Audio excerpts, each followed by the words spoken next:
दोस्तों स्वागत है आपको हमारे नए वीडियो में, जिसमें हम पॉलिटी के पार्ट 2 लेकर आए हैं। इसमें मैं संविधान सभा के बारे में बताऊंगा। तो चलिए वीडियो को शुरू करते हैं। अगर आप हमारे चैनल पर नए हैं तो हमारे चैनल को सब्सक्राइब ज़रूर कीजिएगा। इसमें देखिए संविधान सभा है। संविधान सभा यानी कि संविधान सभा एक प्रकार की ऐसी सभा है जिसमें हमारे जो संविधान है उसे बनाने का प्रक्रिया चल रहा था। उसी सभा को संविधान सभा कहते हैं। उसमें कुछ व्यक्तियों का समूह था, उसी को हम विस्तार रूप से समझेंगे। सबसे पहले समझ रहे हैं कि देखिए संविधान सभा का गठन कैबिनेट मिशन 1946 में भारत आया था। इसके करने के लिए कैबिनेट मिशन की स्थापना हुआ था 1946 में। उस समय इंग्लैंड के प्रधानमंत्री क्लीमेंट एटली थे। क्लीमेंट एटली जो कंजर्वेटिव पार्टी और लेबर पार्टी दोनों, जैसे कि भारत में बीजेपी और कांग्रेस है, उसी प्रकार इंग्लैंड में कंजर्वेटिव और लेबर पार्टी की थी सरकार थी कंजर्वेटिव पार्टी के। उसके बाद लेबर पार्टी की सरकार बनने के बाद उसमें क्लीमेंट एटली ने प्रधानमंत्री बना। तो ऐसे भी क्वेश्चन आता है कि भारतीय संविधान के समय माने उस समय प्रधानमंत्री कौन था, तो हो जाएगा क्लीमेंट एटली। चलिए, तो उसके बाद क्लीमेंट एटली ने एक कैबिनेट मिशन को बनाया और उसे भारत भेज दिया संविधान को निर्माण करने के लिए। उसमें 3 सदस्य थे, कार्ल अलेक्जेंडर लॉरेंस। इसका जो तीनों का सदस्य मेन जो अध्यक्ष था वो लॉरेंस था। कैबिनेट मिशन का अध्यक्ष लॉरेंस था। चलिए, इसी के अंतर्गत हमारा संविधान सभा का निर्माण हुआ। तो चलिए मैं शुरू से देखता हूँ इसमें क्वेश्चन पॉइंट बाय पॉइंट।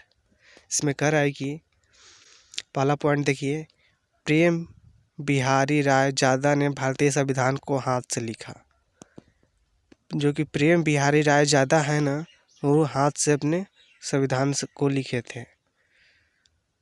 उसके बाद देखते हैं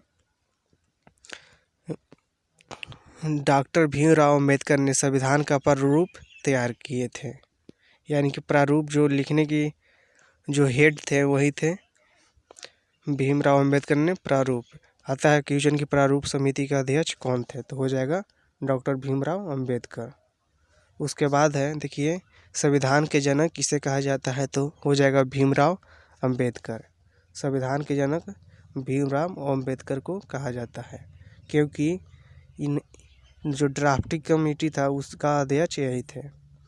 चलिए अगला कह रहा है पॉइंट कि नंदलाल बोस ने संविधान का चित्रकारी किए थे।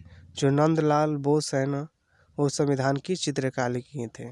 चलिए अगले पॉइंट पर देखते हैं, जिसमें कह रहा है कि संविधान के मूल रूप अंग्रेजी में भाषा में, जो अंग्रेजी भाषा है उसमें लिखा गया था।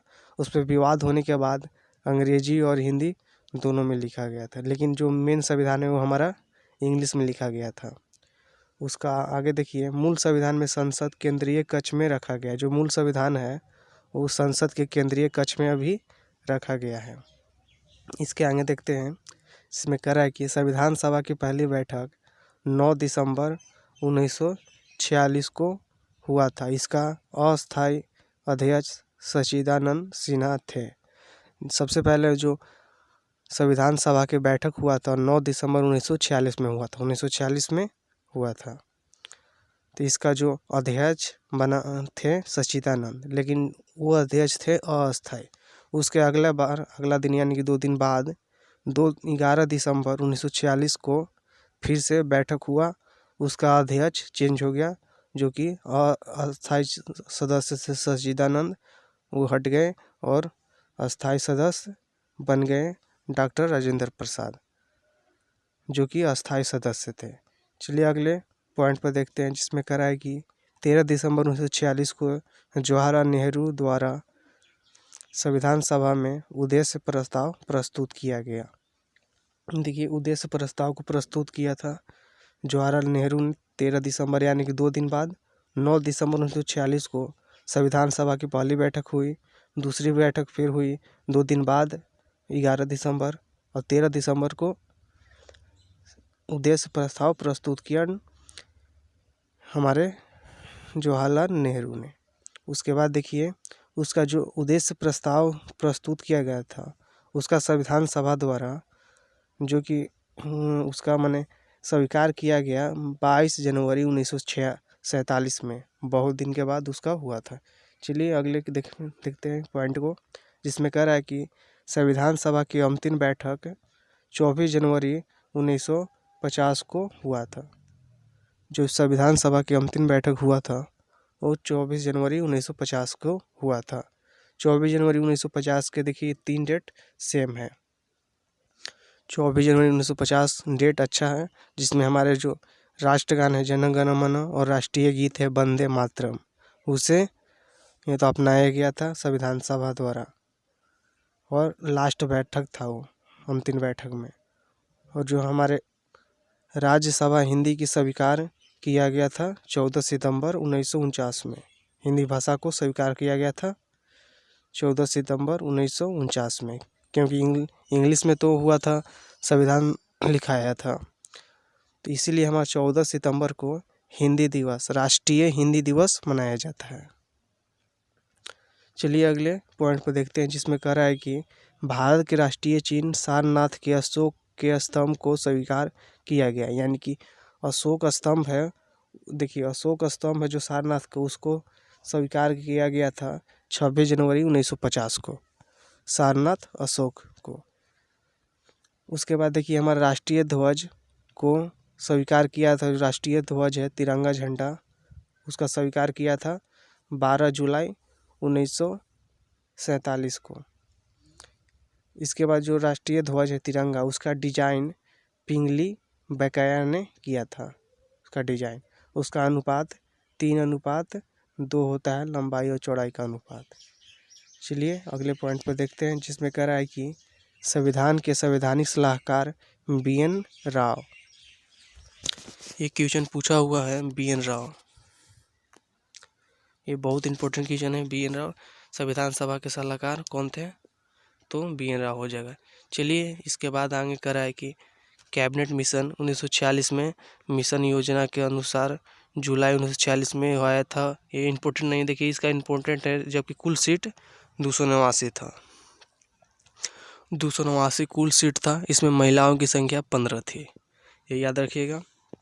289 कुल थी, इसमें महिलाएं 15 थी। चलिए अगला पॉइंट है, संविधान सभा के सदस्यों के चुनाव अप्रत्यक्ष रूप से प्रांतीय विधानसभा द्वारा कराया गया किया जाता है, और 10 लाख की जनसंख्या पर एक संसद होता है। 10 लाख की जनसंख्या पर एक संसद होता है, और इसका चुनाव अप्रत्यक्ष रूप से प्रांतीय, देखिए प्रांतीय विधानसभाओं द्वारा किया जाता है।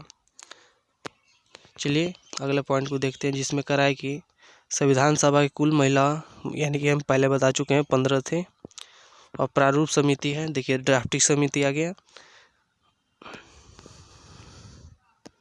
ये ड्राफ्टिंग समिति है। इसका देखिए प्रारूप समिति है, इस ड्राफ्टिंग समिति यानी कि लिखा जाता है, उसका अध्यक्ष थे हमारे भीमराव अम्बेडकर, इसीलिए इन्हें जनक कहा जाता है। और इसका गठन हुआ था जो ड्राफ्ट लिखने वाला समिति का 29 अगस्त 1947 में। देखिए 1946 में तो कैबिनेट मिशन आया था, फिर बना, उसके बाद एक भी तो जोड़ा जाएगा हमारे संविधान में अनुच्छेदों को, तो लिखने वाला भी कोई होना चाहिए ना, इसीलिए 29 अगस्त 1947 को एक ड्राफ्टिंग समिति बनाया गया जो लिखेगा इंग्लिश में। चलिए इसके अध्यक्ष थे भीमराव अम्बेडकर, इसकी कुल संख्या 7 थी, इसमें 7 लोगों ने मिलकर इसे लिखा है। और इसमें देख लीजिए भीमराव अम्बेडकर थे अध्यक्ष, और BM मीत थे, KM मुंशी, मोहम्मद सादुल्ला, अल्लादी कृष्ण स्वामी अय्यर, N गोपाल स्वामी अय्यर, DP खेतान हो गया। इसके बाद देखिए इसमें 7 थे, उसके बाद देख लीजिए वो इम्पोर्टेंट उतना नहीं है, उसका याद रखिएगा। अध्यक्ष थे ड्राफ्टिंग समिति के हमारे अम्बेडकर जी। चलिए इसका देखिए अगला पॉइंट है झंडा समिति के अध्यक्ष, ये बहुत इंपॉर्टेंट क्वेश्चन है। झंडा समिति का अध्यक्ष डॉक्टर राजेंद्र प्रसाद, ये पूछित रहता है। ये VVI है। और इसके बाद देखिए मूल संविधान को अल्पसंख्यक समिति के अध्यक्ष थे वल्लभ भाई पटेल। जो मूल संविधान एवं अल्पसंख्यक समिति के अध्यक्ष थे वल्लभ भाई पटेल। इसके बाद देखिए ये संघ शक्ति समिति, यानी कि संघ जहाँ रहेगा वहाँ जवाहरलाल नेहरू को कर देना है संघ समिति के अध्यक्ष जवाहरलाल नेहरू। इसके बाद देखिए संविधान दिवस कब मनाया जाता है, तो हो जाएगा 26 नवंबर को मनाया जाता है, क्योंकि 26 नवंबर 1949 है, इसमें लगता है कट गया है। 24 नवंबर 1949 को हमारे संविधान में जो संविधान है वो तैयार हो चुका था। 26 नवंबर को 1949 को तैयार हो चुका था और 26 जनवरी 1950 को ये लागू कर दिया गया था हमारे संविधान को ये देश में। इसलिए 26 जनवरी को गणतंत्र दिवस मनाया जाता है और 26 नवंबर 1949 को तैयार हो गया था। और इसके बाद क्लीमेंटेटली ये सब बता चुके हैं। चलिए, वीडियो देखने के लिए धन्यवाद। मिलते हैं अगले वीडियो में। अगर आप हमारे चैनल पर नए हैं तो चैनल को सब्सक्राइब जरूर कीजिएगा। धन्यवाद।